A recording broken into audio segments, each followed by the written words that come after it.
Good afternoon and welcome back to United TV. We're going to be having a debate today on three midfield targets that maybe potentially Manchester United can get for actually quite a good price. So we'll be looking at Fernandes, we're going to be looking at Angela Stiller, we're going to be also looking at other options on the table as well. Ederson's been talked about quite a lot, and it does seem to be that maybe Manchester United possibly making progression in that sense as well. So I've got a poll running in the comments. If you're in the live chat, this is your opportunity to vote in the live conversation. I think for Fernandes, the price is a bit unsure. A lot of it depends on whether West Ham get relegated or not. If they don't get relegated, he's going to be quite expensive. So bear in mind that's why it's a bit unsure about the price. The other ones, I think Angela Stiller costs at least 50 million from Stuttgart. That's probably like the cheapest possible price. There is some information on him. I think Ederson is rumored to be about 39 to 44 million pounds as a price point as well. So again, these prices might not be completely accurate, but it's probably the best indication we've got at the moment from the news out there. So if you're looking at to try and compare the players regarding what your individual thoughts on the players are, but just to align it with what potential price they might be going for as a market value guide, I put the numbers there just to kind of maybe influences your decision somewhat regarding that. Just a quick story I wanted to cover before we jump into that is that good news for Man United fans. There was a lot of reports saying that there was an agreement to not play Cunha for the rest of the season. Despite reports of that late last night, it's been widely discredited, and I think Cunha is going to be absolutely fine to play for the rest of the season. So that's good news for Man United fans, and I think that's something we're looking forward to as well. 3 games to go, but Cunha is going to be an important player. They're saying he's got a huge role. I guess he's going to be locked. The idea is going to be next game. Let's make sure we get top three completely nailed on, and then just see how well we can do the rest of the season. But Kenya is definitely going to be playing a key part in the rest of the season as well. So that's obviously good news for Man United fans. So I will jump into the comments in a second. One of the stories we've been seeing late last night was, and a bit this morning, and this is actually from like an hour ago as well, saying Man United stepping up their efforts to sign Ederson from Atalanta this summer. And they are being like favoured in the race apparently, and I guess this is because Man United financially could pay a bit more than Atletico. The other story that we will look at as well, and we can like go through these three as we're discussing it, is Angela Stiller linked to Juventus. Juventus not prioritising Angela Stiller, so he would be another target that apparently Manchester United. We know Christopher Vavell really likes Angela Stiller. Maybe he's going to be a top target, I say, for this kind of mid-price range as well. So when we're looking at these players today, the idea is that Manchester United have said this morning and yesterday, and journalists have said this as well, that they're going to be looking at signing one player that's going to cost a lot of money. So we're looking at one very big, expensive level signing, which could be any one of like sort of 4 or 5 top targets. That's going to be potentially £80 million or thereabouts. When you start looking at the rest of the squad construction, what we're going to do as a club, we're looking at cheaper options. We're looking at Fernandes, we're looking at Stiller, and we probably put Alex Scott in there as well. You could put João Gomez in there as well, but those seem to be not discussed quite so much recently. And the most interesting one, I think, is from a Premier League point of view as well, is that if West Ham get relegated, there is expected to be a release clause as well. West Ham are widely expected to let the player go if they do get relegated. They're probably going to be, they're not really going to be cashing in because the price might be coming down. So he is a player that there's rumours that he's available for about 34, 35 million pounds if they get relegated. If that's true, he would represent a bargain. If West Ham do not get relegated, they're not going to want to sell Fernandes. It's going to take quite a big offer to get him out of the club. So if you want to get Fernandes from a West Ham that avoids relegation, he will be expensive. So he will be, he's a top quality player. He's not going to be cheap, but again, you can kind of vote in the comments what you think. You have to kind of assume at the moment relegation for West Ham is probably 50-50. That they're not looking very good. It is pretty tricky this situation, but I think he's a top quality player and he's definitely on the list. So definitely someone to consider. So I'm going to jump into the live chat, see what people are thinking. If you are able to share the stream, then please do so as well. Please don't forget to click like on the video to help push push it to other people's ways. If you're able to share information as well in regarding this one as well, please do that as well. Big welcome to Karthik to the comments as well. Thanks for following me on Twitter. I thought I'd tag you in because I thought you might be interested in getting your opinions out there as well. So thanks for getting involved in the chat. It says you're quite a big fan of Matthias, Premier League proven. You like how calm he is under pressure on the ball. I'll say that just to start off with. When you're looking at, say, some of the players looking and the mentality you're talking about as well, the calmness. I think Koemenu incredibly calm. I think Lamon's very calm as well. In terms of like what he does on the ball, very good. I think a very composed football player. Still very young. Still lots of development to do. But I think he would be if you're talking about signings that are kind of exciting for the future, I think he's a really good option. I think if Man United are looking to try and get certain players like maybe too many, or you're looking at experienced players, I think when you start going for younger players and looking right, who's actually some of the best players in the Premier League, I think Fernandez is definitely up there. Not just because like even like a few weeks ago, Bruno Fernandez himself is actually posting things saying how impressed he is by the player. I'm just wondering whether whatever happens with West Ham, it's looking like West Ham may possibly, Spurs have got slightly easier fixtures, so I think West Ham are in trouble this season. I think if West Ham get relegated, I'm going to say that I think Man United should prioritise trying to get this player. I think that everything I've seen from him, in terms of what Manchester United are trying to do as a squad, I'm actually thinking that this is a good option. Like if he's 34 million, and say like just to say to Cody, if he is about 30, 34, 35 million, this is what's been kind of speculated. That starts becoming like a bargain, doesn't it? Like if you get this player for less than 40 million, it's bad news for West Ham, but it's really good news for Manchester United. Big up to you, Rob, as well. Good to see you in the chat, Rob.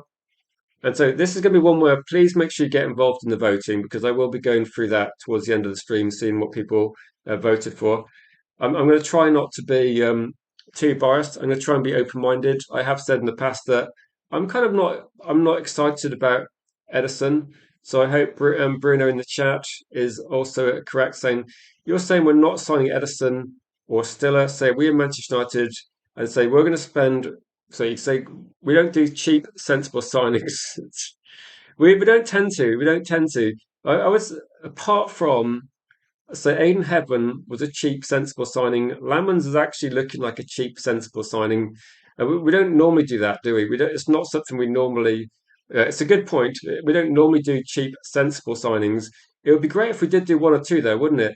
It might help the overall building of the squad. Like if we can do, if we're sat here with a big list of targets, and you look at your Andersons, you look at your Tchouaménis, and you look at all the other options available if Manchester United just do like one or two deals that make sense, like financially, like we talked about Hayden Hackney in January, we talked about João Gomez in January. They were it felt like incredibly sensible transfers that we should have done, and we didn't get them done. And I was just like thinking, why are we not getting these done? Like it doesn't make any sense. Like we should be getting when there's deals that are almost like not too good to be true, but just they make so much sense. Like you look at this and think, Manchester United can get one of these players in January. It takes the stress out of the squad. Can you imagine like playing Leeds, where we've actually got João Gomez and Casemiro, and not having to rely on Agate?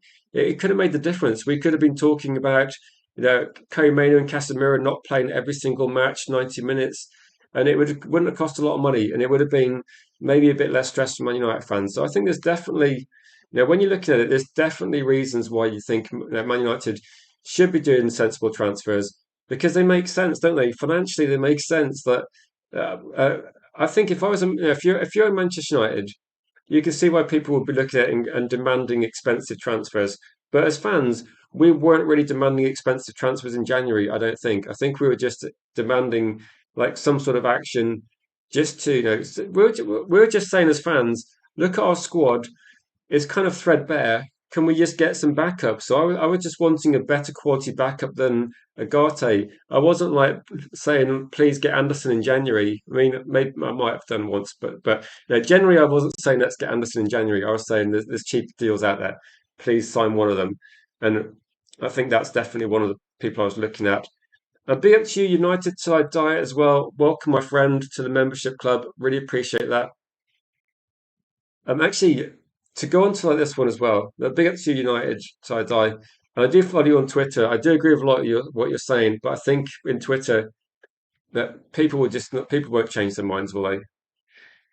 I'd say Dorgu was cheap, says Jolly. Dorgu was cheap. Do you know what I find really interesting is that when we're talking about cheap signings, and most Manchester United fans, like we're having this conversation now, and we'll look at it and go, why don't we do some good deals and say we have got some, well, but I think when you're looking at Dorgu, Lamans, Heaven, it's quite recent, isn't it? It's like suddenly Manchester United's realised that you can actually get some bargains out there, and I see that and think actually there are some deals out there.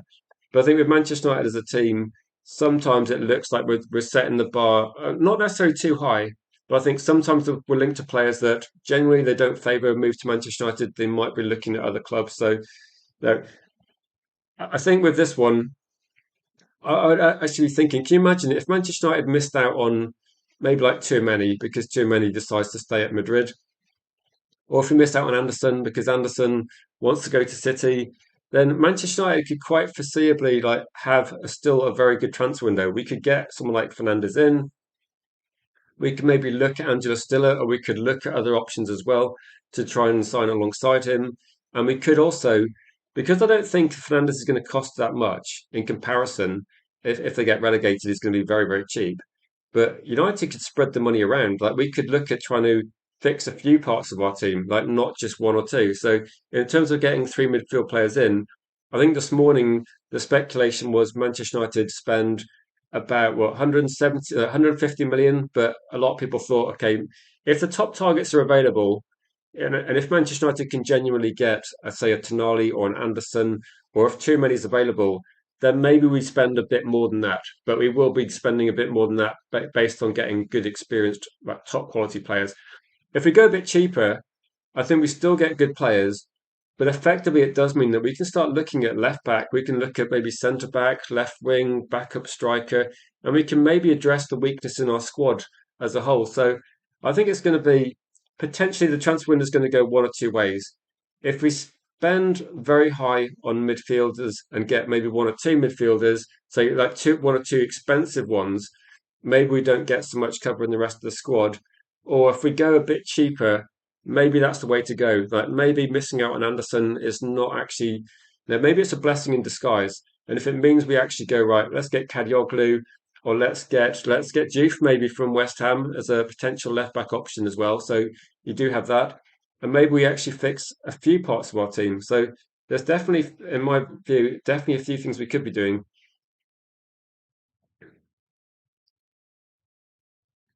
Lucky's saying you want no brain dead players. Well, I don't think most teams don't want any brain dead players, but yeah, no worries. Memberships are only just become available as of yesterday, so that's a new feature that we got back on the channel. So that's become a new feature, and we will be doing like potentially we'll do some member streams at some point, but I think at the moment it's just happened. I'm working on getting back the custom emojis. That'll be something I can put on very soon. So that'll be the next part of it. And so good to see that no one voted for Edison, says Danny B. Very sensible. Maybe the question mark should be if we look at these two players, am I right in thinking that most people would be looking at the three players we're discussing today and would be favouring Angela Stiller or Fernandez? Is there a case of like getting both of them? Like if you're looking at Fernandez, what he brings to the team, you look at Angela Stiller, what he brings to the team. Is there a case for these two being that you've got one Premier League player, you've got one player in the Bundesliga, but you've got more experience from Angela Stiller? Probably the price is going to be, I don't know, 50, 55-ish as a guess. It depends on that. Juventus are not necessarily pulling out, but Juventus are prioritizing other signings. And then you'd feel that if Juventus are going to spend big on somebody else as well, they're not necessarily going to have the budget to try and get Angela Stiller as well. I think Angela Stiller would be they'd be quite keen on a move to Manchester United if we did go for him, and that relationship with Avel could be key. But if you're looking at him bringing a bit of experience, no one's going to replace like Casemiro's experience. That's just going to be tricky to do. But if you look at the option and go, you've got Angela Stiller there, you've got Fernandez, potentially a relegation for West Ham, you can get both these players for maybe about 90 million. So you can get two of these players for 90 million. You can easily get another third player on board. and that gives you quite a lot of money to do things in the rest of the team as well. So I think a lot of people are thinking the budget might be around about say 200 to 250, but it might be augmented by player sales as well. So you've got players leaving the club, which could then be feeding into extra signings. So I think financially there seems to be, moving in the right direction. Definitely move. I feel. I say D Hexton said I think the transfer window is more stressful than the games. I suppose this stage of the season, it's genuinely, yeah, genuinely quite tricky, isn't it? Generally quite tricky. Yeah, hopefully that's the case. As I die, hopefully this is going to be like the channel now that we're going to grow. And if people are just tuning in for the first time as well, please get involved in the discussion. There's obviously going to be a lot of things to talk about at the moment. I think what we're going to see is eventually we're going to see a few targets off the table. We're going to be seeing, potentially that Man United do have, at some point, we're going to have to make an offer and make it clear what our main priority is. But at the moment, there's the thing that's changing things a lot is that Nottingham Forest could have Champions League football. We got a lot of things up in the air as well. Am I out of Ndai, I tell you, who would I take? I quite like Unai, but I'd probably be saying at the moment I'd prioritise midfield signings. That based on what I've seen over the last couple of months, I think midfield has to be prioritised, doesn't it? It's just something that you've got to look at and say Michael Carrick close to being appointed head coach of Manchester United next season. I think it's going to be unless there's a big switch towards another. But I don't see there's going to be many options at the moment. But yeah, no, it's probably going to happen. It feels like it's happening in slow motion, doesn't it? It feels like we know it's going to be Carrick, so may as well get the deal done and give him like a year's extension, see how it does. But I think if you're looking at the comparison between those two different players, I think at the moment Manchester United should focus on midfield, like try and get those done. I think based on this, West Ham have got Arsenal next. It's a really tough game. I think Spurs got slightly favourable fixtures, to put it that way. So that's my guess. But again, it's just a few games. Anything could happen. But when Arsenal play Atletico Madrid, and then a few days later they play West Ham. So kind of tough game for Arsenal, tough game for West Ham. But it's going to be tricky considering Arsenal. I can't see Arsenal losing that game. And it depends how much they put in midweek. But that's going to be a 50-50 game. To be honest, I think West Ham versus Arsenal potentially decides the Premier League title. If Arsenal win that game, I think they're going to go through and win it. It might decide relegation as well. If West Ham take a heavy defeat, Spurs pick up points, it could be game over. So that's probably, from a neutral perspective, like I am, that's probably the best game to watch for the rest of the season in neutral games. West Ham versus Arsenal might decide both ends of the table. Who's this Shay Charles guy that keeps popping up in my feed? He's been linked to Man United. He's quite a cheap option, 20 million. Again, I would probably pay the extra and get Hayden Hackney if I'm honest, but it's just someone that Man United are being linked to some cheaper midfielders just to try and I think it's like to try the idea that Man United, if we spend very, very big, for example, if you wanted to get three midfield players and we spent massive amounts on one target, which I don't think is necessarily going to happen, but if that happened, I think the feeling is that maybe Man United get someone cheap like Shea Charles. So he's supposed to be about £20 million. People have been talking about him. He does seem to be, it's definitely one of these players that's being linked in the short term. But again, I think Hayden Hackney's like a no-brainer, isn't he? He was Player of the Year was he Player of the Championship? Like, so he got voted like the best player in the Championship. So I don't see why like Hayden Hackney's not been snapped up by a Premier League team. It might be that Middlesbrough are currently in a sort of playoff position, like they're in the playoffs. So it might be that they're seeing what happens. Because I'm guessing Middlesbrough want the price to go up if they get promoted. Will Anderson go to City? Will Anderson go to if City get relegated because of they're found guilty of the charges? Um, I don't know. No one knows what's going to happen with City, do they? Like, no one's got any idea, to be honest. Do I think we might look at the free agent market if a good player becomes available, says Jay? Possibly. I think when I've seen like free agents and I look at Senesi, for example, I think Manchester United have got this like strict. The thing is that makes it difficult for United is that with free agents, you're looking at a bit. You quite often look at players that are a bit older that have run their contract down, and when I look at, like, say, Senesi as an example, I think we might have looked at Dominic Calvert-Lewin last year.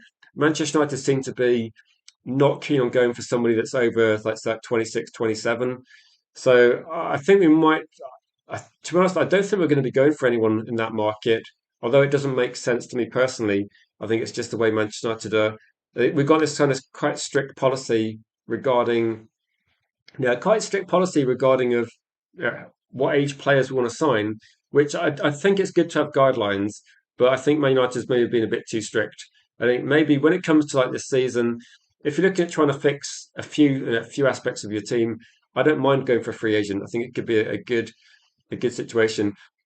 But for the price of 39 million, says United side die, Edison's actually not that bad. Say actually quite a good pickup. You're saying technically shoot, he can pass as well. There's some good options. Good options.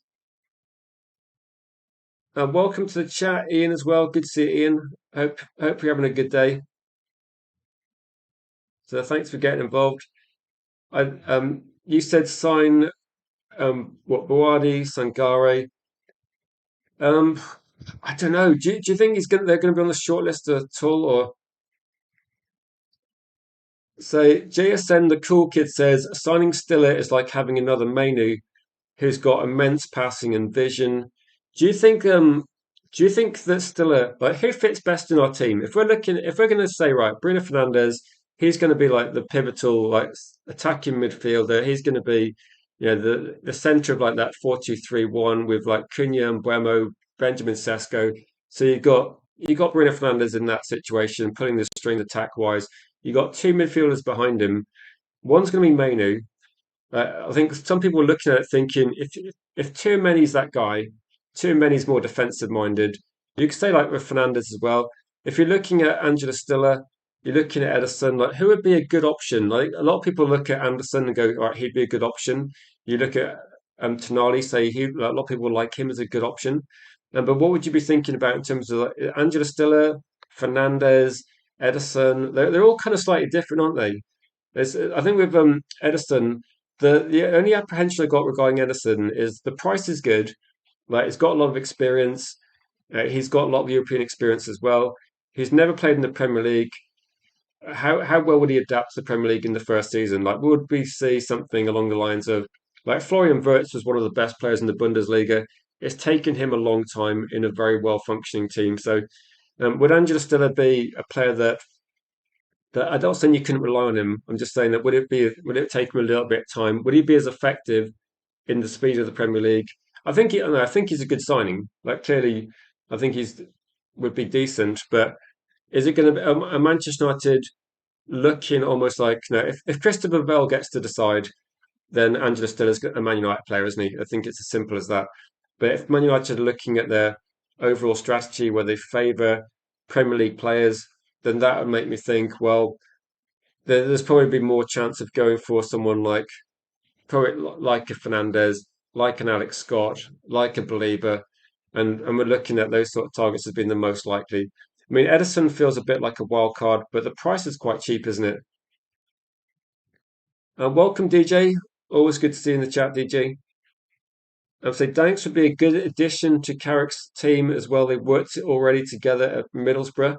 They're already looking at a few people, aren't they, in terms of like who's going to be on the backroom staff. I think there's some good options out there. I think it's like, yeah, if United are making this decision with Carrick, then maybe they should just make it quickly because as soon as you make that decision, then you can start looking forward as well. I say, well, midfield's our priority, and I understand why we must at strength for other positions like our a left back, left wing, and say we're very light on our left hand side. I think United, once you go past midfield, I think most of the transfer links are that left side of the team, aren't they? So I see most like people talking about Undayi, they're talking about Diamonde. Manchester United apparently had the money to buy some menu in January. So yeah, there's definitely left backs as well. You've got Juve, you've got Kadioglu, you've got Truffert. I think there might have been a Balde at Barcelona was talked about. So there's multiple stories linking left backs, linking left attacking players, but quite often the people linked are maybe versatile as well. So a lot of the left backs, say a lot of the left backs linked to us could maybe play like right back or play centre back as well. So there's a couple of players in that profile. A couple of the left wing players that have been linked to us as well. It could play as a striker. So it looks like we're gradually moving in that direction of getting some more maybe more versatility into our team. But I'd be genuinely surprised if we don't buy a couple of left-sided players. Like if we sign five players, I would generally be expecting three midfielders, a left back, and a left winger. But the left winger might be also able to play striker. The left back might also be able to play another position defensively as well. And if we did that, I mean, for five signings, that's probably about as good as we could get in terms of like the player profiles. Like a left back that can play centre back or right back, and a left winger that could play striker would cover it would cover a few of the gaps. I still feel like we need a bit extra. The only thing I can see is that there are a couple of links with, or actually, there's a few stories that have been progressing about potential academy players that then step up and play more football next year. And I think like Thwaites is one that's been talked about, and you're looking at someone along the lines of probably who else was like being talked about? Lacey getting more minutes. So there's going to be a few people along this sort of option lines. I say people are comparing him to like Bruno, not Mainu. No, I've seen people comparing Angela Stiller, saying that Angela Stiller, the thing they like is his creativity and like passing range as well. So I don't know. I think that when I see comparisons about Stiller to other players, I think maybe we see people comparing Stiller to Wharton and saying that maybe that's going to be one of his strengths about his passing range, which I'm kind of open minded as well. I don't watch the Bundesliga, so I go by a lot of what people say. I've never heard people say anything negative about Angela Stiller. Generally, people are pretty positive. The question mark's going to be is that do Man United take a chance on a non Premier League player and go for that? They might do, but I think they're probably most likely going to be pushing for Premier League options at this point in time. But it's not a bad thing. I mean, these players are good, so I don't think it's a bad thing. I say Fernandez, Baliba, Alex Scott would be like your choices there. Well, you got three midfield players there that all play in the Premier League, haven't you? So it kind of makes a sensible point as well.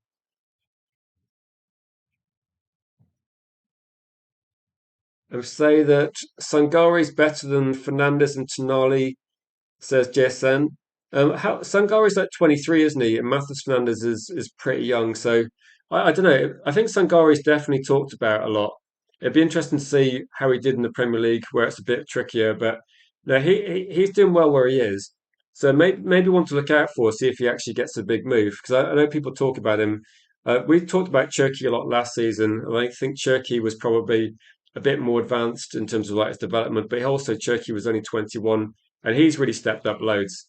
So I think Sangare would be interesting to kind of see where his career goes. Because at the moment, I don't think he's that expensive, and I think it's tricky to compare Sangare in the say a 23-year-old in the French league with Fernandez, who's a couple of years younger and doing very well in the Premier League. But no, we'll see. I think at the moment United would probably favour Fernandez.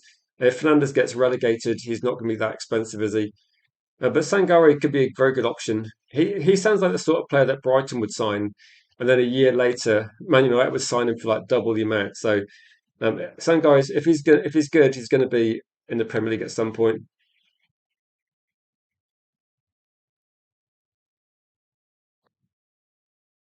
Funchy says having a divided say over Carlos Baliba. Yeah, I think a lot of people are looking at this and saying, what would he bring? But say we are buying what data is capture and his skill set, not his current form. I say, yeah, the point you can make is that Manu looked bad at one point. Casemiro had bad form, and there's examples of that. But I think Man United fans are looking. I think most people are looking at form recently, but Manchester United's scouting will be obviously a different level to just watching the games. They'll be capturing a lot of things as well, and the things like with some of these players that Man United thinking of spending quite big money on, like Belieber. He must have been scouted relentlessly by Manchester United before they looked at signing him, and his attributes and his basic skill set isn't going to change. The things he's capable of doing won't change. The physical build, his technique won't change, but how he's deployed in games for Brighton might change as well. But also how the team's form is going to change.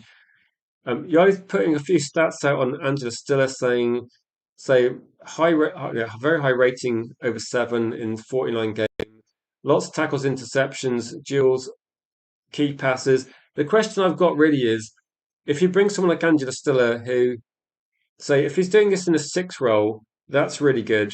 That's something maybe comparable. And maybe you could be talking about some of the things that Casemiro's leaving, that we're not going to have. And if you're looking at Angela Stiller like playing a deep role, but also I think key passes is something that Casemiro can do. Tackles, obviously, Casemiro is good at that as well. Aerial duels, I don't know what the percentage is for aerial duels. You've got 46 up there, but in terms of like aerial duel percentage, that's where too many's really good. Like too many's good in the air, better than Tonali. So I think there's definitely maybe Angela Stiller is one of these players that how he gets deployed in the team would be quite interesting. Like, I don't think it's going to be. No, I don't think it's any sort of guarantee of how he's going to work there. But let's say no. I know when you're talking about the Bundesliga, it's not close in terms of physicality for as the Premier League. Harry Kane's scoring about what 50, 60 goals a season for Bayern Munich. Harry Kane's good, but don't get me wrong, but he wouldn't be putting up close to those sort of numbers in the Premier League. So I think you have to bear in mind that the Bundesliga, Sancho is scoring 20 goals a season in the Bundesliga. It's more difficult in the Premier League, and I think Elise is a very good player as well. But again, it's difficult to compare players in the Premier League. So, and I think Angelo Stiller, though, he's got the right skill set to be good. The question is going to be, how good would he be in the Premier League? I think if someone was putting up similar numbers in the French league, I think it's going to be now maybe slightly preferable, but it's really difficult, isn't it, to say this one? Benjamin Sesko suffered a knock. Big up to you, Berber. Says Benjamin Sesko suffered a knock to an existing injury after being shoved off the pitch by Kanate. I saw that. That was kind of frustrating as well. I'd say Casemiro is a little better in defence than Stiller. So tackling is the same. Other than that, Stiller's better technically, better at attack. Maybe he's more creative. I think Casemiro's got. So they're close to each other. I think when you look at it, there's definitely a few things, isn't there? Yeah, definitely a few things close to each other. Looking at this one, it sounds like you're trying to convince that it'd be better to sign him after another Premier League team have. Now, my point really is going to be that if there's a player playing in a different league that looks like they're having a very good season, then it depends. Like with United, we've seen in the past, and actually we saw with Florian Wirtz. Florian Wirtz was people thought he was going to walk into the Premier League and replicate what he did in the Bundesliga. And I think if you got a player that's playing very well in the French league, like Yoro was like an example where top quality player, but the step up to the Premier League is quite a big step up for a lot of younger players. So I think if you've got somebody that's already doing it in the Premier League as a comparison, and how much would Sangare cost, for example? Because if Matheus Fernandes is available for 34 million, I think it's like I think he's the best option we got available. For a player that's also a couple of years younger. And if I'm trying to guess Man United's policy, I think Man United probably go for a Premier League player, unless they think they can get a significant bargain. It tends to be what they're looking at overall.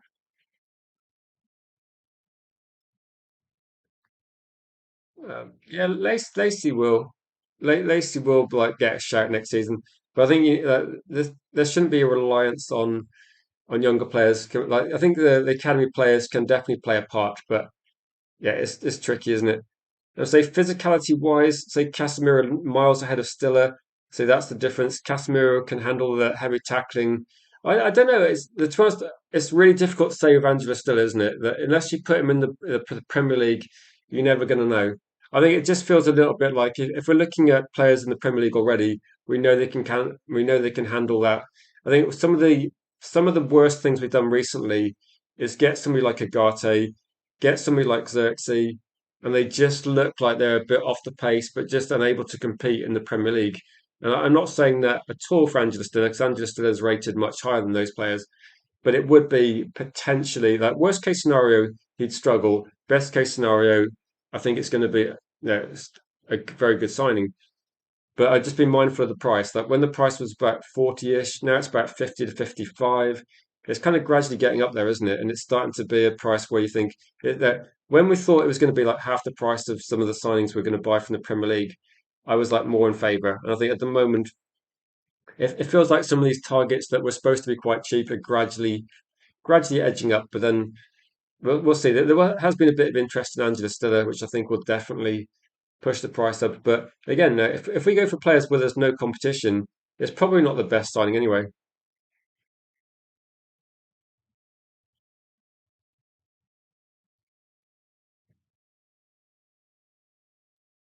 Welcome to the chat, Gaz. It says, hope to see JJ making appearances next season, or he'll be snapped up abroad. Yeah, the difficulty is going to be JJ is definitely being like there's definitely Barcelona are circling, aren't they? So Barcelona are trying to make JJ someone that they poach from Man United. So this is going to be a tricky one with Man United. You kind of need to balance it because I don't know JJ will want to. Obviously, he's like going to be a highly anticipated name. It's difficult to see what Man United are going to. Yeah, but what can Man United do to stop him going to Barcelona if he wants to go to Barcelona? It might be tricky, but I think we're going to see him. I think if you get him into the first team, or he gets some opportunities, or he gets some starts, or he's in and around the squad, I think once you like play in front of 75,000 people at Old Trafford, that's kind of what you need to do. Like once he's got a taste of that, hopefully that's something he wants to carry on with. The thing is, in terms of competition, in terms of like attractive clubs to play for, Barcelona are going to be up there, aren't they? Like Barcelona and Real Madrid, probably the glamour clubs that could try and tempt you. It depends on JJ and what his mindset is, but I think that hopefully Manchester United, hopefully makes a few appearances next season. Hopefully United then get him signed to a longer term deal because he's going to be one of the more exciting ones for the future, isn't it? It's like interesting to see how that's going to happen.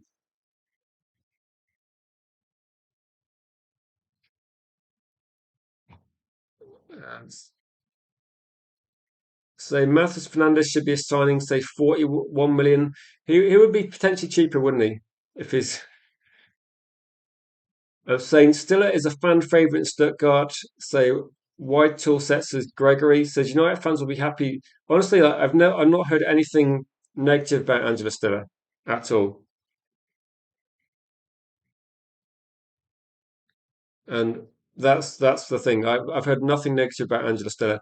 I think Manchester United have definitely like, we definitely moved with this policy, this recruitment policy of being looking more at Premier League players. And again, I'm just want to reiterate, it's not necessarily my thoughts that that's the only way to go, but if you're looking at what makes things less risky, Premier League signings you can see is a bit less risky generally, but that is a generalization.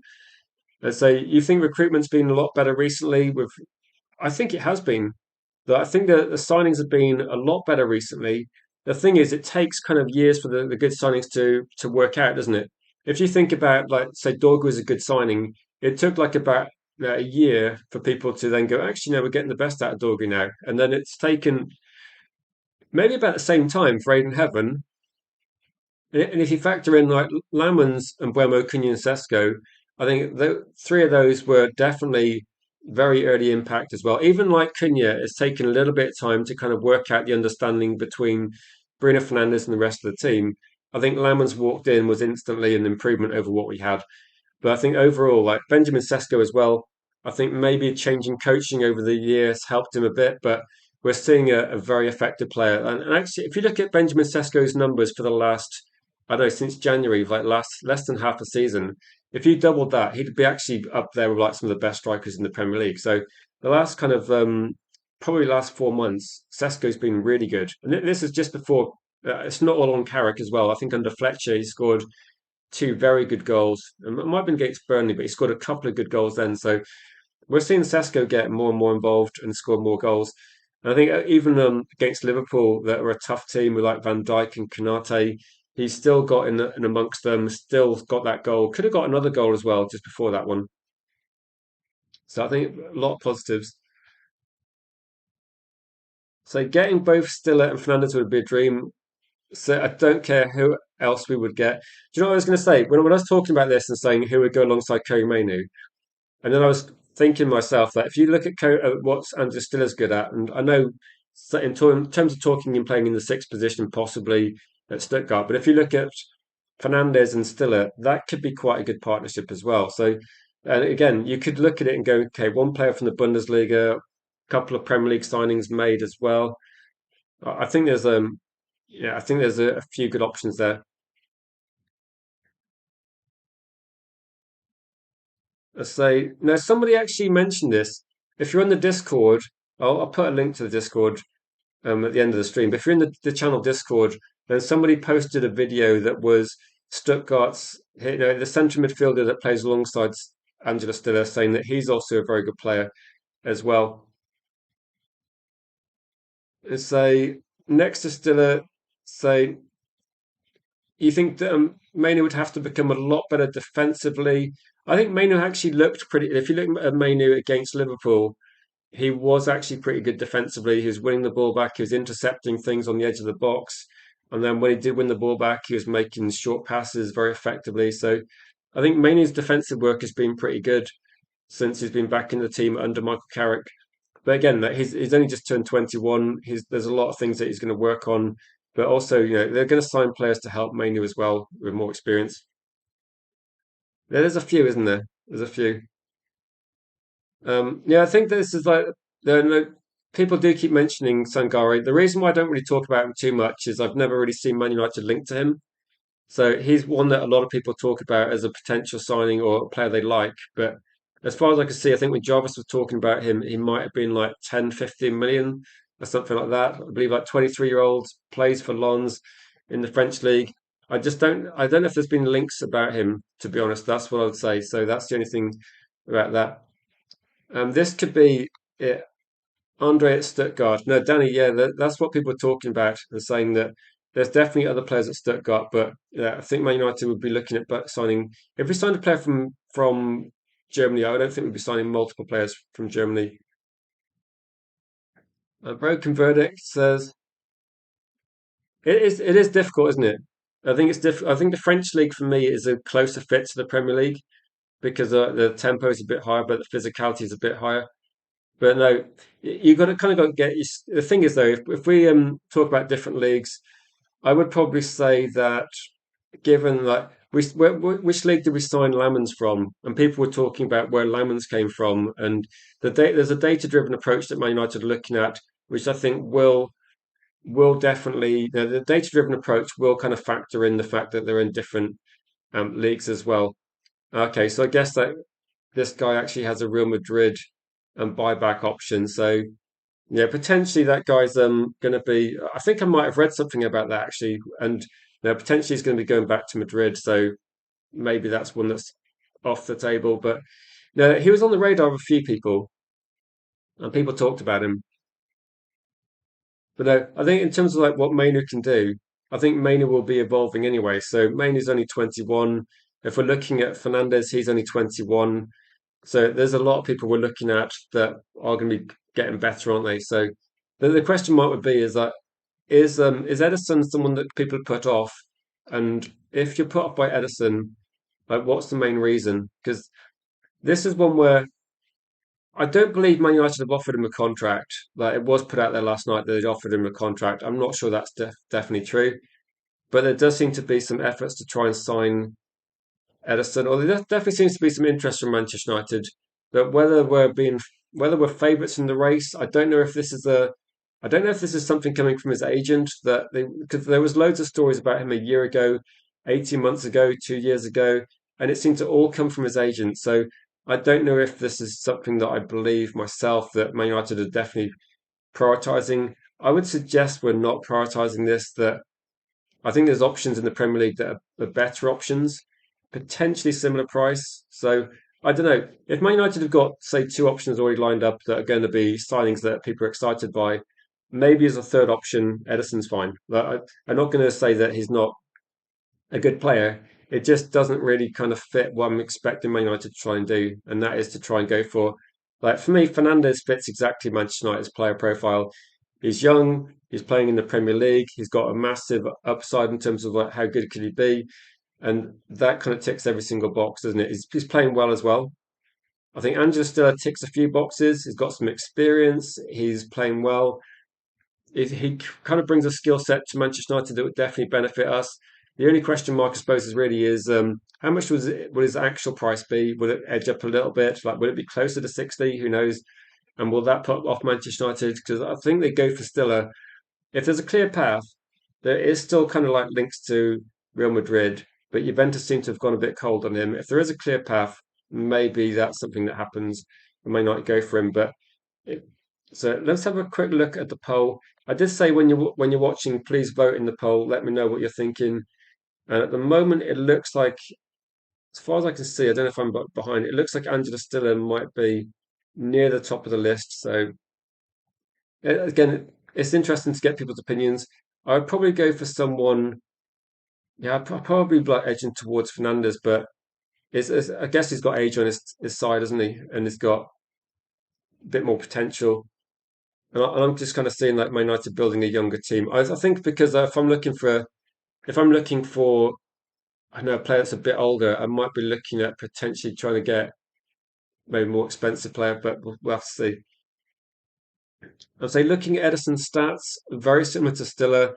He's playing in an okay Atalanta team. He could be quite good value, couldn't he? Ederson screams another Tony signing. What's the Tony signing? I'm just trying to think what example you think.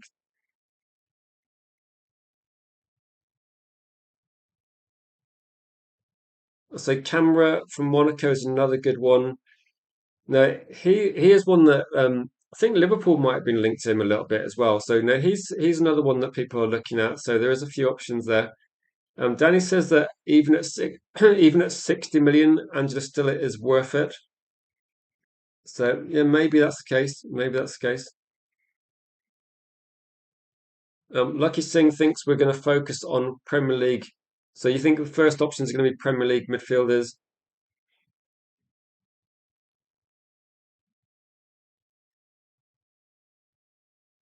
Yeah, possibly. Fernandez or Sangari could both play with Stiller or Mainu. Do you think, like Danny, like I know you keep talking about Sangari. Do you think there's much chance Man United actually go for him? 'Cause I haven't seen anything linked at all. I've seen like people talk about him in the chat, but I don't think I've seen Manchester. I remember when we were talking about Turkey last season. Like Turkey was a player we talked about, but I didn't see. Oh, it's Anthony, like Anthony. Yeah, Anthony was like loads of money, wasn't he? If that's who you're talking about. I would say Edison profile closest to Casemiro out of the three. That's interesting. Is Edison good in the Edison good in the air? Because that's the only thing I think of in terms of like. Because I think the closest player we've been linked to, probably the closest player we've been linked to in I don't know in the whole kind of situation we've got in midfield is probably too many. And when we talked about too many, I think he was probably the one player that people looked at and thought, actually, he brings the experience. He's defensively solid as well. He would be, a really good player to have around the squad, around the team. But most people don't think he's going to leave Real Madrid, so it's kind of a tricky option, isn't it? But I can see there's kind of differences of opinions regarding this as well. So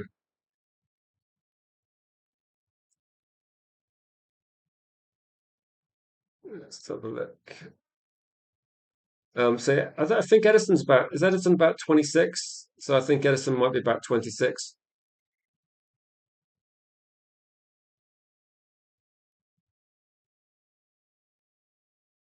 Slightly shorter than Casemiro.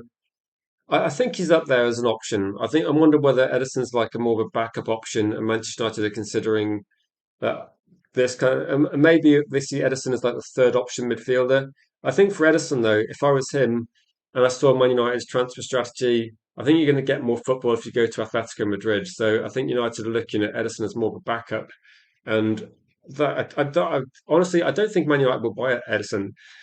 If I'm honest, I think that United are going to be linked to him again and again and again. But eventually, I think Atletico Madrid are. going to be where he goes. That's what I'm thinking.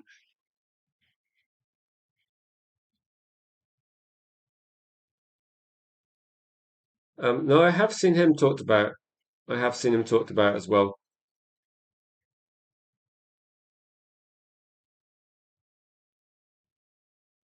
So Edison is 26, turns 27 in July. Yeah, no, at the moment, yeah, please vote if you haven't voted already. I just want to find out, get some more votes in this poll to see what people are thinking.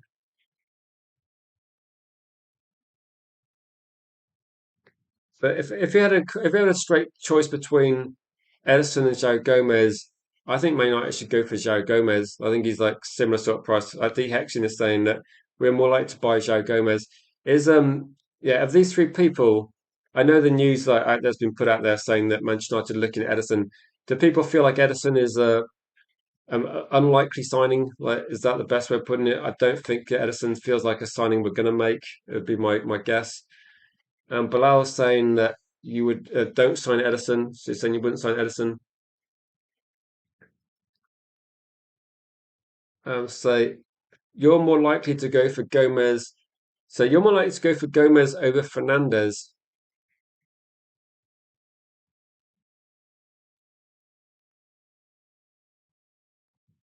So maybe this is what the reasons I've got.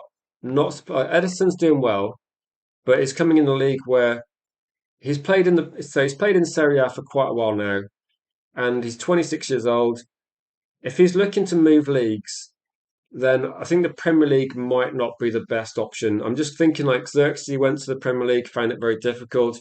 Rasmus went to the Premier League, found it very difficult. And there's look how McTominay seemed to get like a. Now, McTominay was like went from being I don't know a bench option at Manchester United, not really getting into the first team, to someone that was like a Ballon d'Or conversation when he went to Serie A. So I think it's gonna find it more difficult. It's going to be. I don't think it's going to be like Agate because Agate was struggling in Paris Saint-Germain. But I think honestly, if we saw if we saw Edison join from Atalanta, I think it would be a bit of a struggle. I think it would be. I'm not saying it would be a disaster, but I think the impact in the first year. I think people would be expecting more given his experience.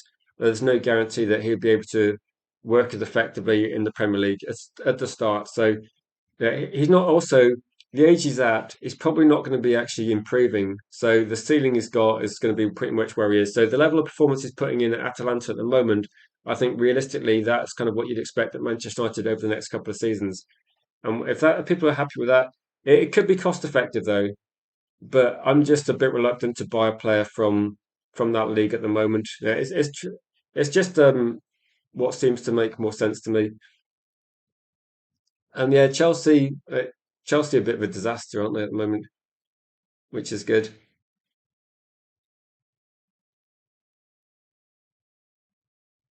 Looking at this one, Funshi says we can never sign Sangare esque again. He's another Agate, so they can only destroy and play and nothing more. We wanted more from a defensive midfielder, which is why we're looking at these guys instead. Okay, interesting alternative view on Sangare. I think when people were looking at Sangare and talking about him and seeing him as a destroyer. Yeah, you could look at that and say Agate is good defensively, but pretty limited on the ball. I couldn't really speak and say, like, Funchu, if you've watched him, like, do you think Sangare is limited in possession? Is that what you're saying? Because I think with Man United, that was Kerry Mainoo's certainly not limited in possession. He's got a lot of attributes. Angela Stiller wouldn't be either. I think Edison's quite creative. I think he set up Lockman for a hat trick when they won the final a couple of years ago. So I'm gonna agree with Danny as well. I'd be definitely dodging this one. No, I'm not saying McTominay was a bad player. I'm just saying that he was actually a good goal scoring midfielder in the Premier League.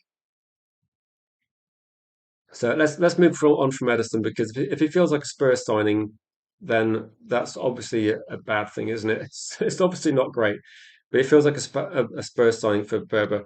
So let's have a look at a player that doesn't feel like a Spurs signing. So at the moment, still winning. Should I give it like 2 more minutes and I'll close the poll and then we can have a conversation about the results and take some questions as well. But if it feels like a Spurs signing, then I think it's not going to be particularly exciting. Cheers, Howard. Good to see you in the chat, Howard. So, Funshu says Sangari is very limited, like Agate. Okay, interesting. Yeah, but you're talking about Sangari at Lons, aren't you, Funshu?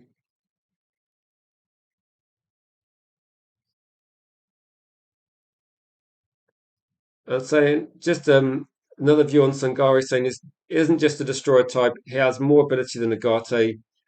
Better defensively. He transitions the ball quicker. Has better tactical intelligence. Then I think at the moment I'd probably say that let's be honest that most people would transition the ball quicker than Agate. I mean sometimes Agate transitions it very quickly back to the opposition, which is not great. But you know um, yeah, I'd have voted. I think in the poll, maybe for some reason, it's just a difference of opinion. But I'd have gone for of these three options. If West Ham get relegated, I'm voting for Fernandes. So it's kind of tricky to pick one at the moment. But I'd have gone for Fernandes if Manchester, if West Ham get relegated. I think Fernandes is the possibly one of the bargains of the window. I remember last year I said that Turkey would have been the best option and the cheap one of the bargains of the window, and I think he's proved out to be that as well.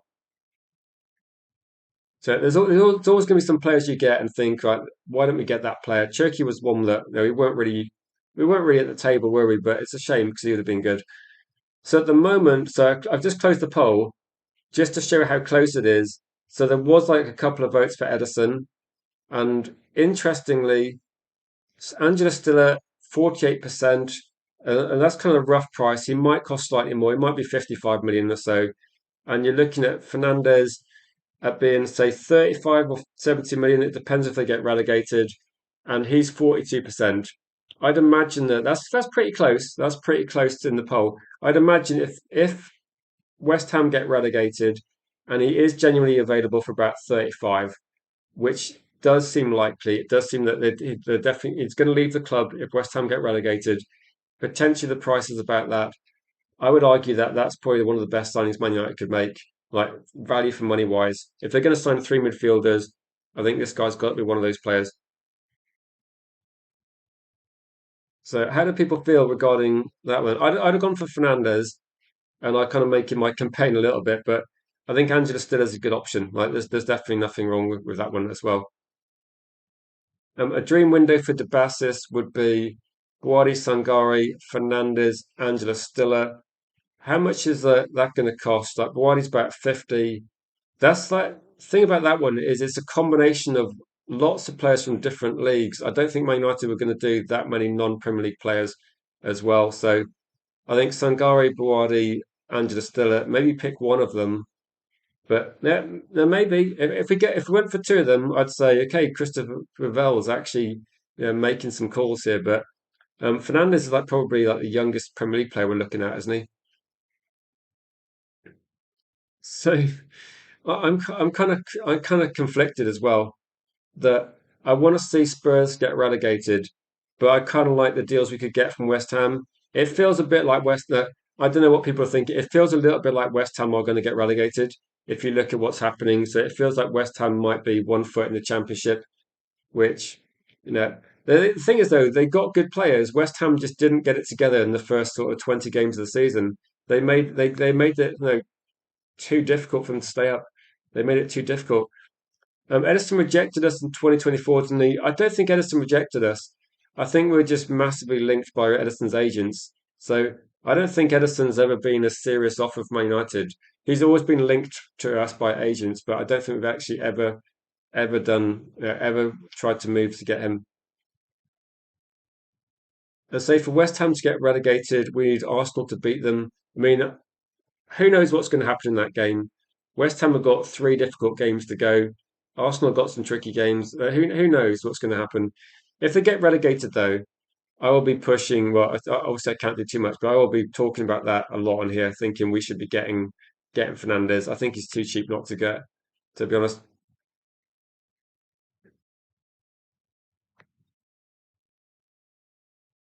So let's have a look at some of these ones. So yeah, I'd imagine that Arsenal are going to be they got Arsenal got to get through to the Champions League final to start with, haven't they? So they got some difficult games coming up. Joe Gomez, you're talking about ball winning midfielder, intensity, press constantly. So say Fernandez more technical, progressive. So Gomez is better for us. It could be that Gomez is like that. Man United are linked to certain profiles of players. It could be that Gomez is again like Gomez could be 35 million, Fernandez could be 35 million. You could be looking at both of them for 70, which is actually quite cheap considering how good these players are. So there could be potentially like you can have more than one of these players in the team. I mean, it's not like we're talking about players that are very disappointing, is it? So if Spurs got relegated first time since the 70s, then I don't know what's going to happen with Spurs. If the Spurs get relegated, they're looking at trying to sell players, but I don't think they want to. I don't think they're going to lower the prices. So I don't think it's going to be. I don't think it's going to be like. There's not going to be any good deals at Spurs, is there? So if you look at the Spurs players, who would you take? Like, there doesn't really feel like people are going to be circling Spurs looking at all their players because defensively they've been shocking. Van der Ven says he wants 200k a week. Spurs say they want 100 million. No, it's tricky. Yeah, the relegation race seems to like it's kind of feeds into Manchester United's like transfer stuff, doesn't it? Because you look at it and go, actually, if Forest, I'm kind of interested to see if Forest get to a European final. Then I kind of like Forest to win it. It'd be quite nice to see. That's what I'm thinking. There's a lot. Unfortunately, Man United aren't really in the mix for much now. But we're kind of looking at it from the outside, thinking that there's still quite a lot to be decided in the Premier League. So all the players we're looking at, West Ham's futures up in the air. So we're looking at Bournemouth's futures could be different as well, depending on how they do. So there's a lot of things that are undecided at the moment.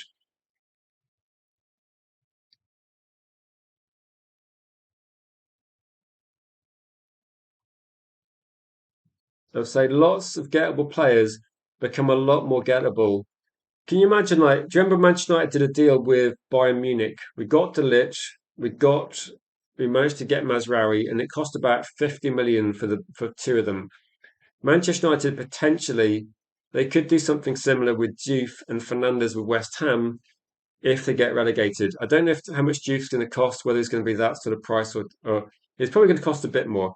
But if you look at the price and think how much Juve could cost and how much Fernandes could cost, we could be sat here thinking, this is a good option. We could be, we could definitely get Fernandez, definitely get Juve. I think I think Juve is a good option, and there may be better options out there. I would do quite like Kadioglu, and again, it depends what Manchester United want. If Manchester United want a left back that's going to be very comfortable getting forward, putting crosses in, linking up, then I think there's going to be it's going to be difficult for a 21-year-old to come in and do that. I think when we start looking at left back options, I think Lewis Hall starts becoming like a very strong candidate in terms of if we can get midfielders for a sensible price, and apparently Man United are going to be potentially looking at Lewis Hall. That could be something to look out for. That if United go actually, Lewis Hall's going to be a priority, and we're looking at getting him as left back. We could be talking about Man United buying, say, like five or six players, or maybe at least six players. And if you're not going to spend insane money, like you're going to get all these players were linked today, say Angela Stiller, and people talking about Sangare. We're talking about maybe Believer being the top end, but Fernandez, Gomez, like Hackney, all these different players we're looking at, they're all actually pretty good players. And if you get three of those players in midfield and you get someone like Lewis Hall as a left back, and you look at maybe spending a decent amount of money on a left wing striker kind of hybrid player or a player that's versatile, suddenly the squad looks very different. And it doesn't take loads of investment to make it look that much better. So Kartik says, saw reports that we had scouts in the Ajax game to scout Mika Gotts. Yeah, no, he's been mentioned definitely recently. Thoughts on the player? I think I don't know loads about the player, but he has been talked about a few times by people. If anyone's got some information on him, then this is your time to get it into the chat. So I've been kind of focusing on Premier League players that I've been looking at, but in terms of how much Goats is going to cost, is he about 50 million or something like that? I think they're looking at him in line with looking at looking at also Ndiaye, looking at Diamonde. I'm trying to think who else has been linked to as well. Rafael Leao has been talked about. So yeah, there's a few options out there. But no, we are looking at him. But we scouted. I remember about a week ago we did a story because they scouted Rafael Leao. So Manchester United are scouting left-sided attacking players. They're looking at a few options as well. So in terms of like Goats, thank you, United I die. So you see him as say dribbling flair, explosiveness, final third creativity, technical quality. Again, I think he's quite young, isn't he? So it's going to be like really, yeah, it's going to be tricky, isn't it? Trying to guess, like predict. I think they are looking at younger players. They seem to be focusing on that. If you're looking at the most expensive option I've seen linked is Diamonde. Diamonde is considered like an elite quality in the future, but he's going to be very expensive. And people that have watched Diamonde say, sky's the limit, but it's going to be expensive. But no, I hope that answers your question, Karthik. There's definitely a bit of noise about him at the moment, but 20 plus goal contributions looks very good. So the Hexian. So yeah, positives about that one. I think, yeah, with this one, I think you just need to look at the like Manchester United will be using a lot of data recently, so a lot of data to assess signings, but also that they are scouting the players as well. So they are. I think United scouts are generally quite good. The problems we made in the past was maybe not listening to the scouts or picking other players or head coaches having too much say. Yeah, it's tricky. Yeah, no, I agree. I agree. That's what I was saying. I don't think Man United need to spend 100 million pounds on a midfielder. Like you've got options around there, so I don't think you need to worry too much about it. I think there's definitely lots of options. What was the news that Ryan said regarding, say, Adam Wharton, say, Tonali, Gomez have been discussed by Manchester United's recruitment team? I think too many would be. It's almost like you just need to speak to Real Madrid and say, look, is too many going to stay or not? Because if too many's going to stay, we can move on and forget about it. But if too many is actually available, then we should be getting involved very quickly. I would feel. I honestly, sometimes when you're looking at the decisions, I get the feeling that if too many is available, we 100% buy him. Like I think we would just get that deal done straight away if he's available. If he's not, I'm still thinking Man United are considering a Tonali deal if they can't get Anderson. I still think that Believer seems to be quite likely as well, but maybe it's one or two of those. That maybe it depends on if Newcastle's valuation does start becoming like quite high. And this morning's stream, a Newcastle content creator was in the chat saying that they're quite happy to sell Tonali for about 80 million because that facilitates their rebuild. They just want the money in. So that's kind of the price. You can see that it's not going to cost 100 million for Tonali. 80 might get the deal done. So you could be looking at 70 plus add-ons possibly. So I mean, Newcastle just need to get a big signing off the books, don't they? Need to get some money into their team. But no, there's definitely. I think with this one, Berber, there's so many options on the table, isn't there? That even if Adam Wharton goes to Liverpool, I don't think it changes our transfer shortlist. I don't think it changes our key signings either. So I would still be like pretty happy with this one.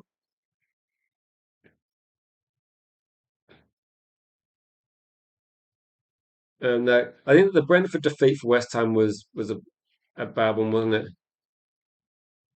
I say Red Time says, in your opinion, the backups are better than the ones we're going for.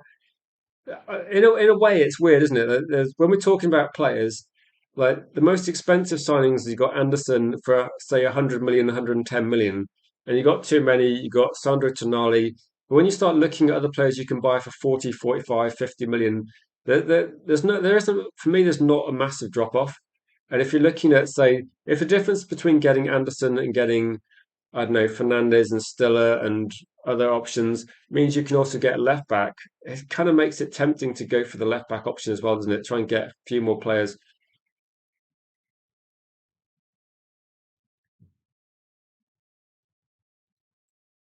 Say Wharton was balling the other day, putting chance after chance on a plate from Mateta. Now he's a good player. Like Wharton's a good player. He's the sort of player that's going to be very creative.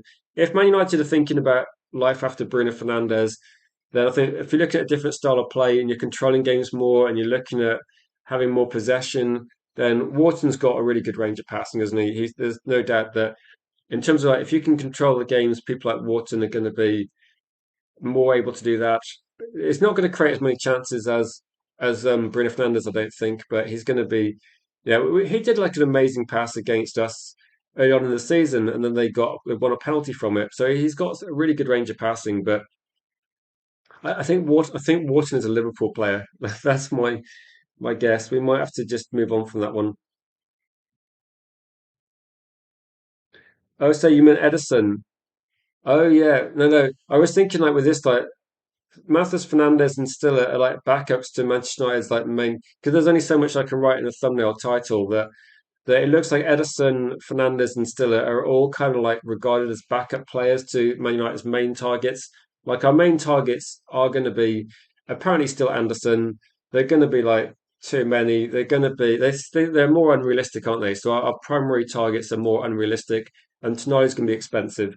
I think once you go beyond those, you can actually open up the floor, and you can get four players for the same money as like two or three of them, can't you? So you can get Edison, Fernandez, and Stiller all for like comfortably under the 150 we're talking about the start today. So yeah, it's about getting good value, I think, from this one.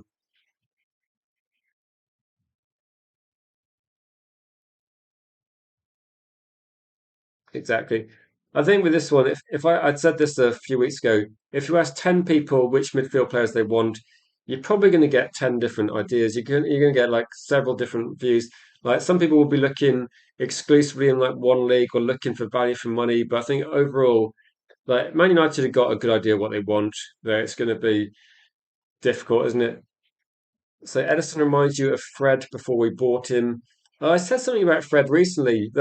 Some people are big fans of Fred, but Fred was playing in a team that had a lot of gaps in midfield, and in a different team, maybe Fred would have worked a bit better. But yeah, that was a different situation, isn't it? You're already packing Agate's bags. Well, I don't think you need to worry too much. I think Agate's like apparently he's 85% gone or 95% gone. So no, was Fred our only signing that summer? Like one signing? Do we only have one signing when we signed Fred? No wonder we were struggling. I bet Man City probably bought half a team in that summer as well. So it might have been Ryan. It doesn't surprise me for Manchester United, to be honest. That would not surprise me.